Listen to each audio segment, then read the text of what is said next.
ఇది పోతే మళ్ళీ ఇంకో కామెడీ. పవన్ కళ్యాణ్ గారు మార్కాపురం వెళ్ళాడు. జల్ జీవన్ మిషన్ 1190 కోట్ల రూపాయలతో ప్రారంభించారు. సరే, సంతోషం, ఏదో చేస్తున్నారు.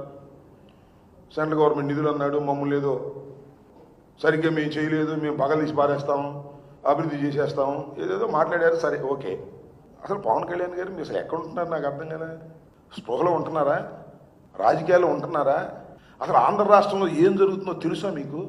అప్పుడప్పుడు నిద్రపోయి టక్కలు లేచి ఏదో పిచ్చివాగుడు వాగేసి వెళ్ళిపోతున్నారా? అసలు రాష్ట్రంలో ఏం జరుగుతుంది, ఎవరు ఏం చేస్తున్నారు అనే విషయాలు మీ దృష్టిలో ఉన్నాయా అనేది నాకు అనుమానం. ఎందుకంటే సినిమా డైలాగులు చెప్తే సహించాం. మొన్నటిదాకా నువ్వేం చెప్పావే? సినిమా డైలాగులు కాదు, ఆయన ఎవరో రపాన్ని పెట్టుకున్నాట. ఇలాంటి సినిమా డైలాగులు మేము సహించాం. నువ్వు ఎందుకు సహిస్తావు? ఏ సినిమా అది? పుష్ప సినిమా డైలాగ్ నువ్వు సహించవు. పుష్ప సినిమా హీరో నువ్వు సహించవు. ఎందుకంటే సూపర్ హిట్ అయిన సినిమా కదా అది, నీకు ఇష్టం లేదు, అందుకని దానిలో డైలాగ్ నువ్వు సహించవు అన్నట్టుగా అనిపిస్తుంది మాకు. నువ్వేమన్నావే? ఎవడు అమ్మాయికుడు పాపం తెలియనివాడు ఏదో బోర్డు పట్టున్నాడు. నువ్వేమన్నా? ఉప ముఖ్యమంత్రివి, సినిమా నటుడివి, శాసనసభ్యుడిగా గెలిచిన వాడివి, ఏమన్నావు నువ్వు? తొక్కి నారదీస్తావా? ఇడేలాగా బాగుందా? బుద్ధి జ్ఞానం ఉందా నీకు? నువ్వైతే తొక్కి నారదీయొచ్చు, ఎవడో అమాయకుడు ఏం మాట్లాడకూడదు. అమాయకుడు మాట్లాడితే నువ్వు సహించవు.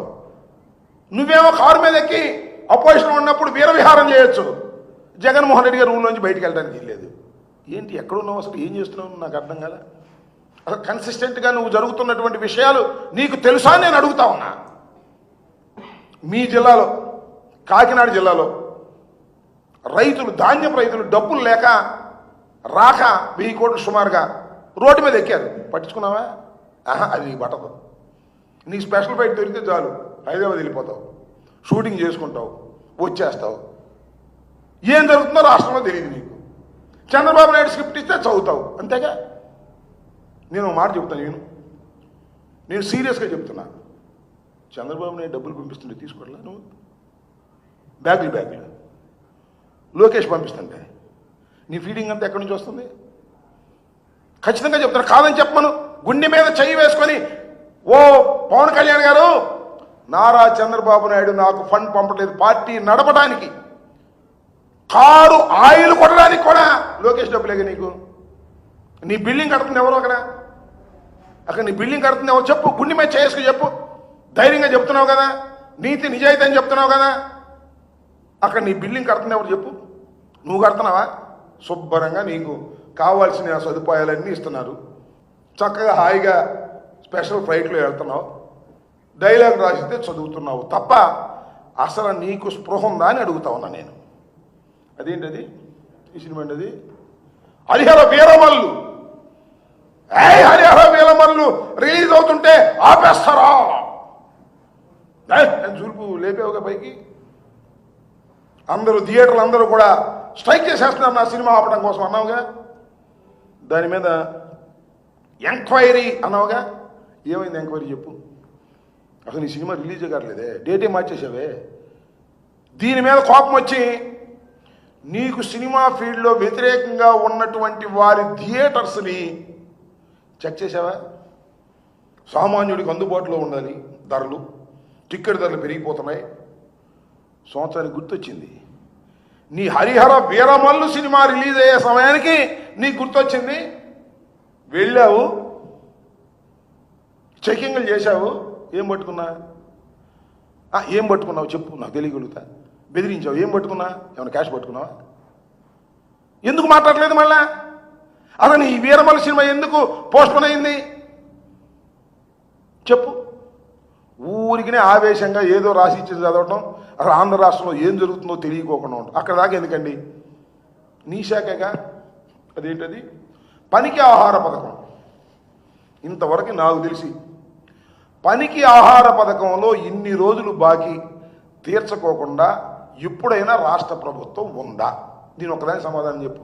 నీ శాఖే, లోకేష్ శాఖ ఎవరో కాదు, నీ శాఖే. అసలు నీ శాఖనే నువ్వు పట్టించుకోవట్లేదే. ఏమిటి అన్యాయం? అదేమంటే ఇంకో మాట కూడా అడుగుతా నేను, చెప్పండి మీరు సమాధానం.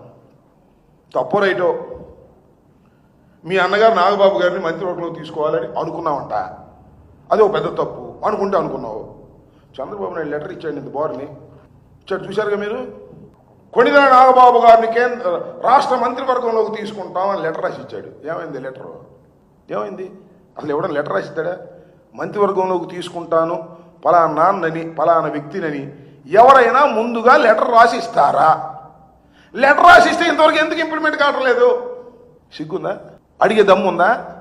ఏంటిది ఇంత దుర్మార్గంగా వ్యవహరిస్తూ అప్పుడప్పుడు గుర్తొచ్చినప్పుడల్లా వచ్చి డ్యామ్ డూమ్ జగన్మోహన్ రెడ్డి అధికారంలోకి రానివ్వను, జగన్మోహన్ రెడ్డి అధికారంలోకి రానివ్వు. ఏంటి ఆ నామస్మరణ? నాకు అర్థం కాల. 2019 ఏం చెప్పా గుర్తుందా?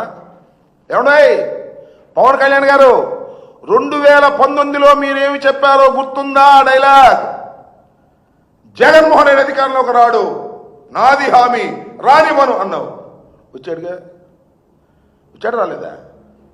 మళ్ళీ వాళ్ళు ఏమన్నావు? రానివ్వను, ఆపేస్తాను. జగన్మోహన్ రెడ్డి గారిని అధికారంలోకి రానివ్వను అంటాం కంటే డైలాగ్ మార్చి చెప్పు.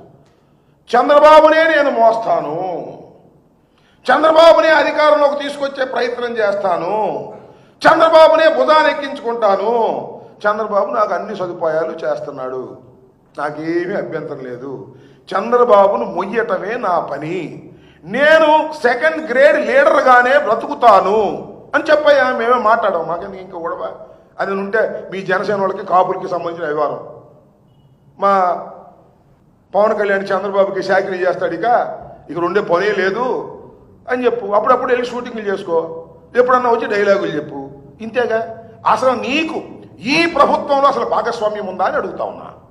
ఉప ముఖ్యమంత్రికి పేరు, హెలికాప్టర్లో సీటు, స్పెషల్ ఫ్లైటు తప్ప అసలు ఉప ముఖ్యమంత్రిగా ఈ పరిపాలనలో నీ భాగస్వామ్యం ఏది అని అడుగుతా ఉన్నా. లేదు, భాగస్వామ్యం అవసరంలా, నాకు ఆఫీస్ కడితే చాలు, క్యాష్ కొడితే చాలు అనే పద్ధతుల్లో వ్యవహరిస్తున్నటువంటి పవన్ కళ్యాణ్ గారు మమ్మల్ని అధికారంలో రానియడంట, ఆపేస్తాడంట, గేటు గారు కాపలా కాస్తాడంట. చంద్రబాబు నాయుడికి గేటు దగ్గర కాపలా ఎవరొద్దన్నారు?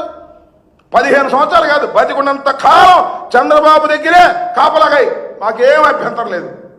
మమ్మల్ని ఆపటం నీ వల్ల కాదు, చంద్రబాబు వల్ల కూడా కాదు. ప్రజలు మమ్మల్ని కావాలనుకున్నప్పుడు మేము అధికారంలోకి వస్తాం.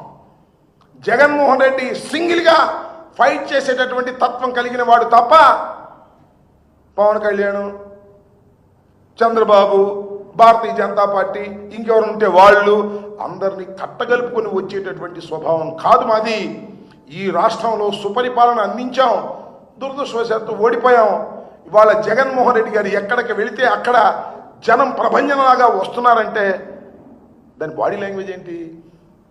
వాళ్ళు గుట్లుగా వస్తున్నారంటే అయ్యా పొరపాటు అయిపోయిందయ్యా, మిమ్మల్ని కాదని ఆ దుర్మార్గమైన కూటమిని ఎన్నుకున్నాం, నువ్వు మళ్ళా నేను ఎన్నుకుంటావు అనేటువంటి సంకేతాలు పంపుతున్నారు. అందుకే మేము రానియం. 4 సంవత్సరాలు ఉంది స్వామి. ఓ పవన్ కళ్యాణ్ 4 సంవత్సరాలు ఉంది, ఇప్పుడు నుంచి రానియకుండా కాపలేందుకు 4 సంవత్సరాల తర్వాత కదా.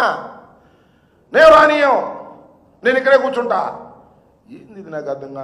నేను రానివ్వను రానివ్వను రానివ్వను రానివ్వను అని నువ్వు నీ కూటమిలో ఉన్నటువంటి చంద్రబాబు, పవన్ కళ్యాణ్ అంటున్నాడంటే జగన్ వస్తాడని భయపడుతున్నారు.